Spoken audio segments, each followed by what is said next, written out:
Hello friends, welcome to sign up study. आज हम लोग दिल्ली सल्तनत का पार्ट 2 में आए हैं।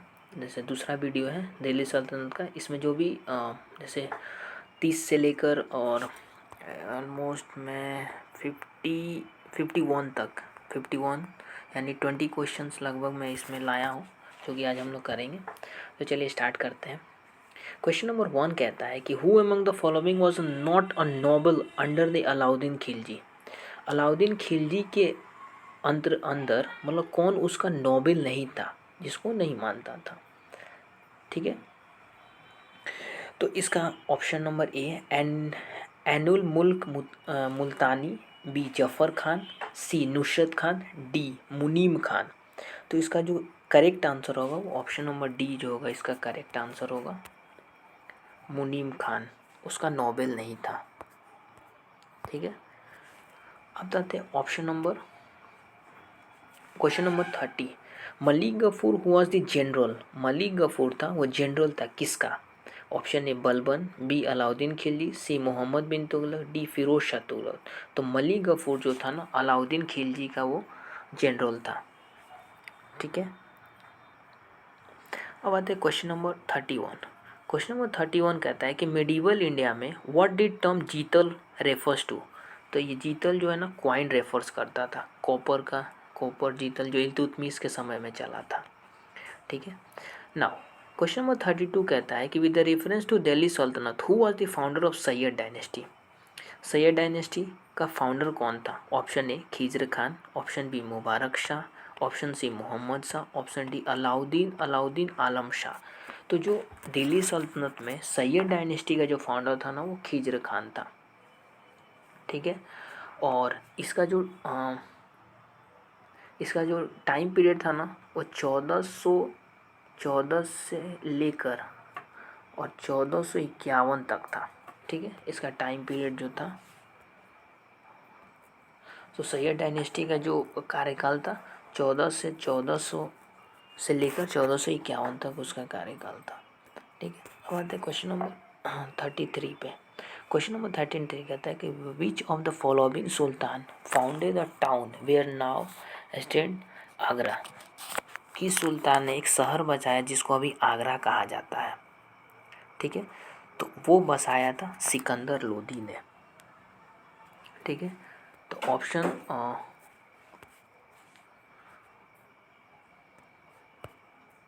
ऑप्शन सी, ऑप्शन डी जो होगा इसका करेक्ट आंसर है। सिकंदर लोदी में बचाया था आगरा शहर को। ठीक है, अब आते हैं क्वेश्चन नंबर 34 पे। क्वेश्चन नंबर 34 कहता है कि which one of the following sultan of Delhi introduce major for improving the quality of fruits. किस दिल्ली के किस सुल्तान ने मतलब फ्रूट के क्वालिटी को बढ़ाने के लिए कुछ स्टेप्स लाए थे? तो वो थे 34। तो फिरोज शाह तुगलक जो थे ना उन्होंने ऐसा किया था, मतलब क्वालिटी को बढ़ाने के लिए कुछ स्टेप्स उन्होंने लिए थे। ठीक है, now question number 35। Question number 35 कहता है कि which one of the following dynasty ruled over India after the invasion of Timur. Timur के आने के बाद भी उन्होंने राज किया, मतलब रूल किया इंडिया के ऊपर। तो इसका आंसर जो होगा वो सैयद डायनेस्टी होगा, यानी ऑप्शन बी जो होगा इसका करेक्ट आंसर होगा। सैयद डायनेस्टी ने तैमूर के आने के बाद भी उन्होंने भारत पे शासन किया। नाउ अब आते हैं हम लोग क्वेश्चन नंबर 36 पे। 36 कहता है कि who among the following Sultan has the greatest number of slave in his court. तो सबसे ज़्यादा स्लेव जो थे वो फिरोज शाह तुगलक 1,80,000 स्लेब्स उनके दरबार में थे, और उनकी देखभाल के लिए उन्होंने दीवाने बंदगान नामक का एक डिपार्टमेंट भी रखा था जो कि स्लेब्स की देखभाल करता था। अब आते हैं क्वेश्चन नंबर 37। क्वेश्चन नंबर 37 कहता है कि which of the following sultan provide employment to the unemployed. जिन्होंने अनएम्प्लॉयड लोगों के लिए एम्प्लॉयमेंट प्रोवाइड किया, provide employment to the unemployed, तो वो थे फिरोज शाह तुगलक। फिरोज शाह तुगलक ने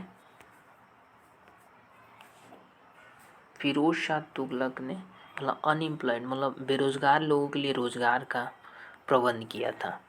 ठीक है। Question number 38, who attend kingship he quite independent of rules over शरीयत फॉर विच सुल्तान बरानी मेड दिस स्टेटमेंट। इस स्टेटमेंट को किसने कहा था? ठीक है, तो ऑप्शन नंबर सी जो होगा इसका करेक्ट आंसर होगा।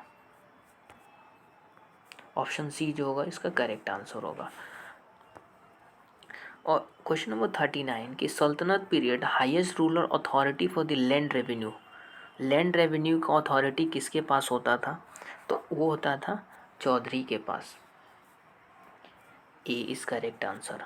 Who was the first ruler of slave dynasty. Slave dynasty का पहला रूलर था कुतुबुद्दीन ऐबक। तो ऑप्शन नंबर ए जो होगा इसका करेक्ट आंसर होगा। नाउ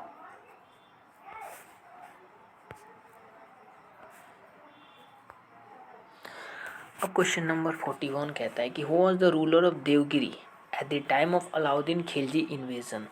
जब अलाउद्दीन खिलजी आए उस समय देवगिरी का रूलर कौन था? तो उस समय देवगिरी का रूलर जो था रामचंद्र देव था। रामचंद्र देव जो था उस समय देवगिरी का रूलर था। यानी 41 का ऑप्शन ए जो होगा वो करेक्ट आंसर होगा। 42 कहता है कि which of the following sultan of Delhi was known as Lakh Bakhsh. Lakh Bakhsh किसे कहा जाता था? तो लाख बख्श कहा जाता था कुतुबुद्दीन ऐबक को। तो ऑप्शन डी जो होगा करेक्ट आंसर होगा। क्वेश्चन नंबर 43 कहता है कि Mohammad bin Tughlaq shifted capital from Delhi to कहाँ? तो मोहम्मद बिन तुगलक ने दिल्ली से दौलताबाद कैपिटल शिफ्ट कर लिया था। ठीक है, तो ऑप्शन नंबर ए जो होगा करेक्ट आंसर होगा। नाउ 44 कहता है कि Timur the lame invaded in India during. Timur किसके समय भारत आया था? ठीक है, तो ये आया था तैमूर जो था मोहम्मद बिन तुगलक के समय पे भारत आया था।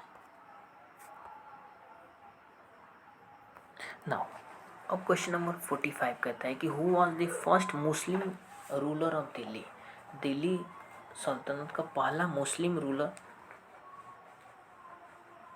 कौन था? तो दिल्ली सल्तनत का पहला मुस्लिम रूलर जो था वो कुतुबुद्दीन ऐबक थे। तो ऑप्शन नंबर ए जो होगा इसका करेक्ट आंसर होगा 45 का ए। नाउ क्वेश्चन नंबर 46 कहता है कि who among the following sultan fifth story of Qutub Minar. Qutub Minar का पांचवा जो फ्लोर था वो किसने बनवाया था? ठीक है, तो पांचवा फ्लोर जो था ना फिरोज शाह तुगलक ने बनवाया था। नाउ क्वेश्चन नंबर 47 कहता है कि which one of the following ruler from central Asia conquered north Indian 1192। किसने नॉर्थ इंडिया को 1192 में कब्जे में लिया? ठीक है, हाँ कब्जे में कंक्यूर्ड किया सेंट्रल एशिया। कौन से रूलर्स थे सेंट्रल एशिया के जिन्होंने नॉर्थ इंडिया को अपने कब्जे में ले लिया 1192 में? ठीक है, तो इसका ऑप्शन होगा 47 का सी, सिहाबुद्दीन मोहम्मद गोरी ने लिया था अपने कब्जे में। ना 48 who was the first ruler of medieval India. सब जानते हैं रजिया सुल्ताना थी जिन्होंने 1236 से लेकर और 1240 तक शासन किया था इन्होंने। ठीक है, अब तो क्वेश्चन नंबर 49। क्वेश्चन नंबर 49 कहता है कि the city of Jaunpur was founded in the memory of. तो इसका होगा the city of Jaunpur was founded in the memory of Firoz Shah Tughlaq. Firoz Shah Tughlaq की याद में जौनपुर बना था। ठीक है, अब आते हैं last question. Who among the following witness the rain of 7 Sultan of Delhi. तो आमिर खुसरो जो थे जो मतलब ये थे सातों दिल्ली के सातों सुल्तान के समय में वो थे। ठीक है, तो ये ख़त्म होता है दिल्ली सल्तनत का पार्ट 2। अब एक और वीडियोज़ होगा जिसमें इस दिल्ली सल्तनत को अंत करेंगे हम लोग और फिर एक नए टॉपिक्स का हम MCQ करेंगे। तब तक के लिए जय हिंद।